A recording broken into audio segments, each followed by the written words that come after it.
शाहूकार मामाची कंजूशी कुठे कुठे आहे तुम्हाला सांगण्याची गरज नाही. शाहूकार मामाचा तुम्हाला तो प्रॉपर्टी मोजता येत नाही. तुम्हाला म्हणणार पाठवता मशनी बंद बनायला मशनी पण देण्यासाठी त्यांच्याकडे ईश्वराला दिलेलं नाही. फक्त आणि फक्त खेळण्यासाठी घेतलेला आहे ईश्वर आणि त्यांचा जन्म. भारत माता की भारत माता की हमारी मांगे पूरी करो हमारी मांगे पूरी करो हमारी मांगे पूरी करो.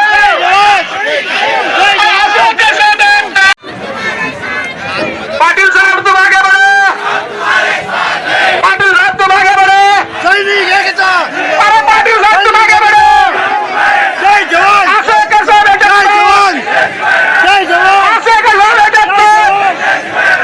अरे या माहिती सरकारचं करायचं काय. अरे या माहिती सरकारचं करायचं काय.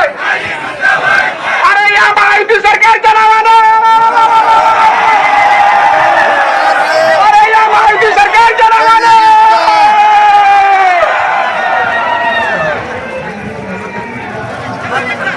या माहिती सरकारच्या नावानं चॉकलेट नको चॉकलेट नको चॉकलेट नको.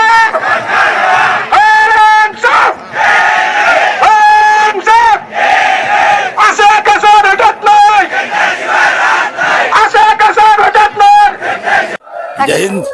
मैं अरुण कामेलकर, अध्यक्ष अमर जवान स्मारक समिति, आज इस एल्गार मोर्चे में आए हुए सभी माजी सैनिकों का हार्दिक अभिनंदन करता हूं. सभी जगह से हमारे माजी सैनिक पूरे महाराष्ट्र से आए हुए हैं और हमारी जो जायज मांग है, हमारी दो ही मांगे हैं. एक मांग तो यह है कि हमारी जो हमारा राज्यपाल कोटे से हमारे 2 आमदार होने चाहिए ताकि हमारी समस्या सरकार तक पहुंचा सके. और दूसरी मांग ये है कि हमारी वीर नारियां और जो वीर नारियां है जो हमारा सैनिक जब शहीद हो जाता है उसके बाद हमारी वीर नारी और उनके पाल्य को नौकरी मिलनी चाहिए.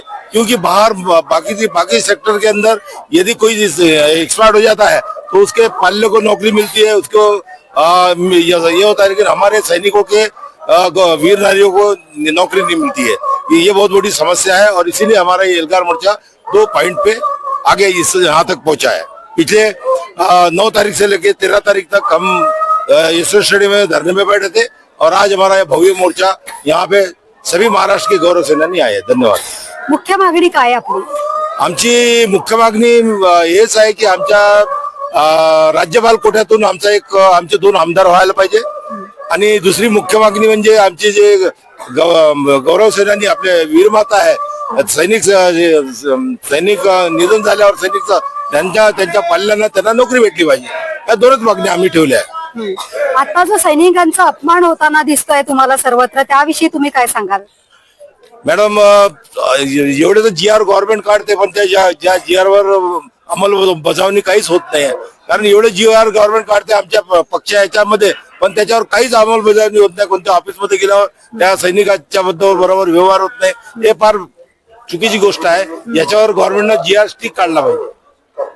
अपमान नाहीये, हक्काची लढाई लढत आहोत मी. ते सरकार मग कोणतेही असो, ते भाजपचं असो का काँग्रेसचं असो का कोणाचं असो, आम्हाला काही घेणं नाही आहे. आणि आम्ही काही पॉलिटिकल लीडर नाही आहे. याच्यात पण पदवीधर लोक पण आहेत आणि पदवीधरमध्ये बी आमचं आरक्षण असलं पाहिजे.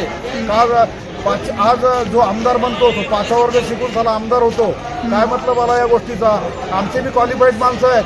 का नाही आरक्षण, का नाही ते आतापर्यंत आवाज नाही उचलला. मॅडम रस्त्यावर येण्याची पाळी ते पुढे चाललेली आहे. पुरी सैनिक संघटना पुऱ्या ऑल महाराष्ट्रातून आमचे सैनिक हक्कासाठी आलेले आहे आणि आम्ही हक्काचीच लढाई लढणार आहोत. एवढंच बोलतो मॅडम. धन्यवाद. मी राजेश आलोने, नागपूर माजी सैनिक संघटना नागपूर.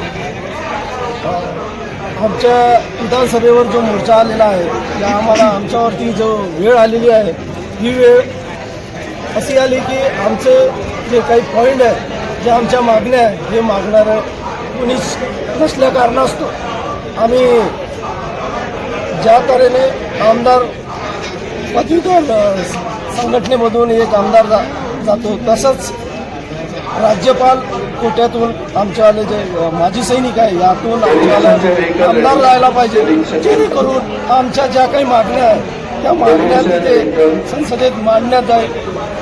यासाठी आमच्या ह्या मागण्या आहेत. त्याच तऱ्हेने जे आमचे वीर माता आहे, वीर पिता आहे, नारी आहे, शहीद कुटुंब त्यामध्ये जर कोणी अपघाती मृत्यू झाला तर त्यांना अनुकंपामध्ये घेऊन त्यांच्या भरणपोषण करण्यासाठी गव्हर्नमेंट समोर त्यांना मदत करावं हीच आमची मागणी आहे. हमारी मांगे हमारी मांगे इन्कलाब जिंदाबाद, इन्कलाब जिंदाबाद, इन्कलाब जिंदाबाद, हमारे मांगे पूरी करो, हमारे मांगे. मुख्यमंत्रींना आम्ही उद्या परवा पूर्ण डिस्कस करतो आणि आम्ही पूर्णपणे डिस्कस करून सरी या मुद्द्याला आम्ही 101% पुढं करतो, जो आपल्याला प्रतिनिधी पाहिजे.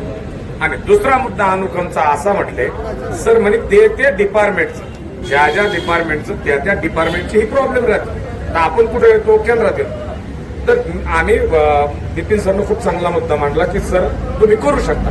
ते म्हणे आम्ही स्पेशली ट्राय करू, पण आपण याच्यावर काय ध्यान द्यायचं आता याच्यानंतर जर ऍक्सिडेंटली सैनिक डेथ झाला तर तिथं कोशिश करा सर आपण सर्वच्या सर्व संघटना तिथं जादा पाहतो आणि तो मुद्दा तिथं लावून द्या, म्हणजे ते तिथंच त्याचा सॉल्व्ह होऊन गेलं. म्हणजे समजलं का तुम्हाला, या शहीद झालेला सैनिक तिकडून आला, कलेक्टर आणि तिथं ऑलरेडी खासदार आमदार आलेला असतो, तो मुद्दा लगेच उचलून घ्यायचा, म्हणजे तो मुद्दा ते लगेच जाहीर करून देतात. इनवर फायनान्शियल बी मदत होणार आणि तो मुद्दाही सॉल्व्ह होणार.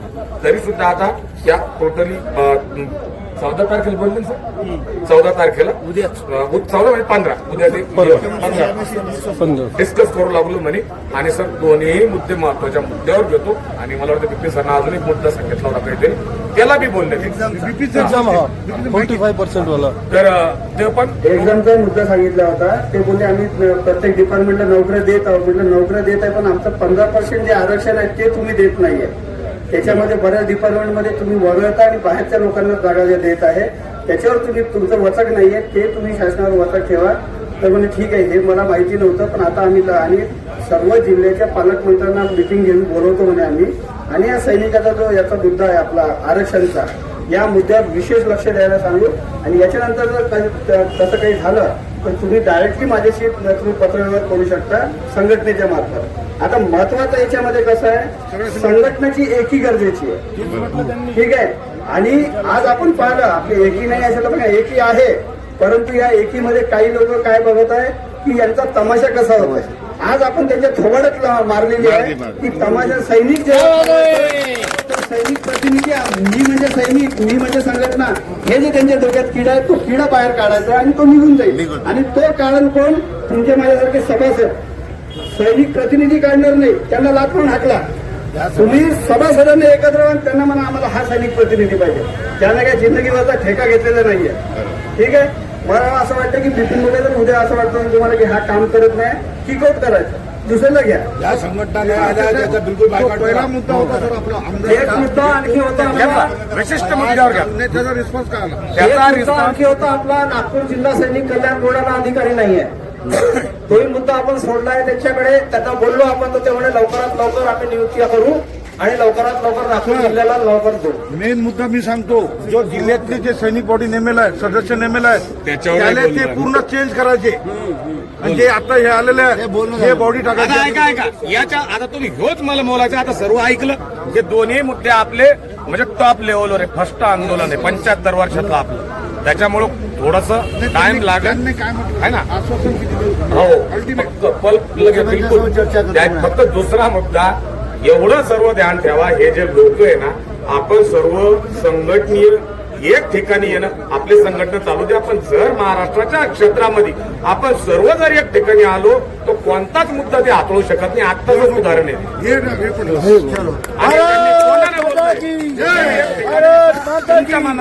सैनिक एकता, सैनिक एकता. आणि मी असं एक महत्वाची गोष्ट जे चंदन सुरे साहेबांनी सांगितलेलं आहे मी सगळ्यांना सांगितलेलं आहे, संघटनेमध्ये तुम्हाला संघटित व्हायचं असेल तर काम करणारे व्यक्तींना लवकरात लवकर संघटित करा. फक्त हेच नाही की अरे मैंने किया तो वो करेगा, वो नहीं करेगा तो वो करेगा, अशा प्रकारे संघटना किंवा संघटनेला मजबूती मिळणार नाही.